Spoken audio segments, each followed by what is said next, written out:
ఆంధ్రప్రదేశ్లో సినిమా టికెట్ల వ్యవహారం ఎప్పుడూ వివాదాస్పదమే.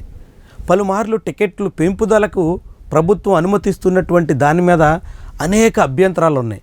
గతంలో జగన్మోహన్ రెడ్డి ప్రభుత్వం టికెట్ ధరల పెంపుదలకి అనుమతి ఇవ్వకపోవడాన్ని కూడా వివాదంగా మార్చేసిన సందర్భాలు ఉన్నాయి.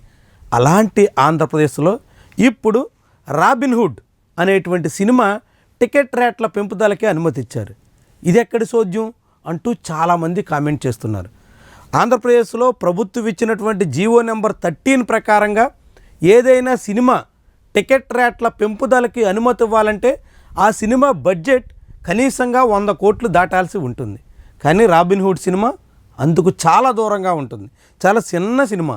నితిన్ శ్రీలీల జంటగా నటిస్తున్నటువంటి ఈ సినిమా 100 కోట్ల బడ్జెట్కి చేరువయ్యే అవకాశం లేదు. రెండో పాయింట్ ఏంటంటే ఆ సినిమా ఆంధ్రప్రదేశ్లో కొంత భాగమైన షూటింగ్ జరిపి ఉండాలి అని ప్రభుత్వమే నిబంధన పెట్టింది. ఈ అంశానికి కూడా రాబిన్హుడ్ సినిమాకి ఏమాత్రం వర్తించదు. ఆ సినిమా ఆంధ్రప్రదేశ్లో షూటింగ్ చేసిన దాఖలాలే లేవు. అయినప్పటికీ కూడా జీవో నెంబర్ 13ను ఉల్లంఘించి రాబిన్హుడ్ సినిమాకి టికెట్ ధరలు పెంచుకునేలా ప్రకటన చేయడం వెనుక కారణం ఏంటి అని చాలామంది ఇప్పుడు ప్రశ్నిస్తున్నారు. ఏంటి దీనికి కారణం? అనేక మంది అనుమానిస్తున్నది ఏంటంటే మైత్రి మూవీ మేకర్స్ రాబిన్హుడ్ సినిమాను తీసింది. మైత్రి మూవీ మేకర్స్ యూనిట్తో ఆంధ్రప్రదేశ్ రాష్ట్ర ప్రభుత్వంలో ఉన్నటువంటి పలువురు మంత్రులకి సత్సంబంధాలు ఉన్నాయి. అందులో ప్రస్తుతం ఎనర్జీ మంత్రిగా ఉన్న గొట్టిపాటి రవికి చాలా సన్నిహిత సంబంధాలు కొనసాగుతూనే ఉన్నాయి. దాంతోపాటుగా అదే మైత్రి మూవీ మేకర్స్ సంస్థ ఇప్పుడు పవన్ కళ్యాణ్తో కూడా సినిమా తీస్తుంది. ఆంధ్రప్రదేశ్ ఉప ముఖ్యమంత్రి జనసేన పార్టీ అధ్యక్షుడు పవన్ కళ్యాణ్ ప్రస్తుత నిర్మాణంలో ఉన్నటువంటి సినిమాల్లో మైత్రి మూవీ మేకర్స్ ఒకటి. కాబట్టి ఆ సినిమాకి ప్రయోజనం కలిగించేలా ఇప్పుడు రాష్ట్ర ప్రభుత్వంలో ఉన్నటువంటి పెద్దలు ఏమైనా మంత్రాంగం నడిపారా అనేటువంటి ప్రశ్న ఉదయిస్తుంది. దీంతోపాటుగా ప్రస్తుతం సినిమాటోగ్రఫీ మంత్రిగా జనసేన పార్టీ నాయకుడు కందుల దుర్గేష్ ఉన్నారు.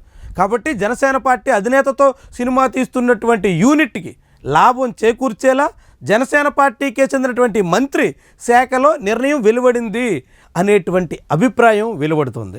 ఇది చాలా ఆసక్తికరమైనటువంటి అంశం. ఎందుకంటే ఆ సినిమా కథే పెద్దవాళ్ళని దోచుకుని సామాన్యులకు పంచడం. అదే రాబిన్హుడ్ సినిమా అసలు కథ. అది ఇప్పటికే వాళ్ళు ట్రైలర్స్లో ఆ విషయాన్ని కూడా చెప్పేస్తున్నారు.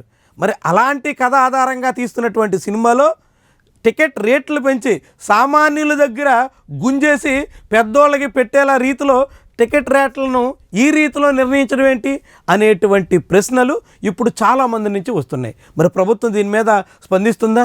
ఏ రకంగా తనే ఇచ్చిన జీవోకి తనే అధిగమించేలా తనే ఉల్లంఘించేలా నిర్ణయం వెలువరించడం దేనికి సంకేతం?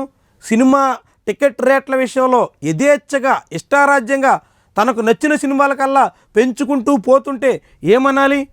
నితిన్ లాంటి పవన్ కళ్యాణ్ వీరాభిమాని సినిమా విషయంలో ఇలాంటి నిర్ణయం తీసుకుంటే అది దేనికి సంకేతం అవుతుంది?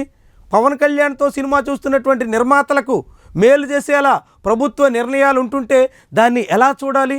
ఇదే ఇప్పుడు అటు టాలీవుడ్లోను ఇటు ఆంధ్రప్రదేశ్ రాజకీయాల్లో కూడా చర్చనీయాంశం అవుతుంది. ఇప్పటికే పదే సినిమా టికెట్ల రేట్లను పెంచుతూ నిర్మాతల ప్రయోజనాలకు అనుగుణంగా రాష్ట్ర ప్రభుత్వం పనిచేస్తోంది అనేటువంటి విమర్శలు ఉన్నాయి.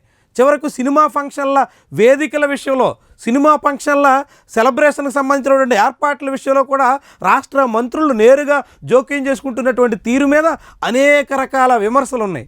ఇలాంటి తరుణంలో కూడా ఆంధ్రప్రదేశ్ ప్రభుత్వం రాబిన్హుడ్ సినిమాకి టికెట్ ధరలు పెంచేలా ఒక జీవో విడుదల చేసినటువంటి వైనం అందరినీ విస్మయానికి గురిచేస్తోంది.